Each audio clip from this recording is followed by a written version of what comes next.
Hey guys, in today's video I will tell you how much does Sailing Doodles makes on YouTube. So if you wanna know, then watch the video till end and subscribe the channel to know how much your favorite YouTubers earns. First of all, how does YouTubers get paid? They get paid by placing ads on their videos. If they place more ads, they get more money. Secondly, CPM stands for cost per thousand views, means how much advertiser pays to run their ads on YouTube. Average CPM is $4 and the earning depends on many factors from where the video is watched, how long the video is watched. Thirdly, YouTube takes 45% of creator revenue, means 55% creator gets and 45% YouTube takes. Now let's take a look at the channel analytics. It has total of 412,000 subscribers and total of 481 videos and 184 million total views lifetime on their channel today while filming the video.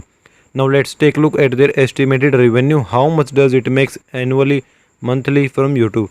This channel gets 6,000 subscriber monthly and over 4.5 million views per month. So according to that, if we multiply their average CPM $4, then their estimated monthly earning is $18,000 per month.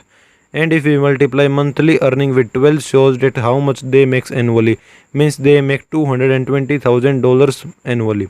So I hope you enjoyed the video. If you want to know earning of other YouTubers, comment down their channel name and like the video and don't forget to subscribe.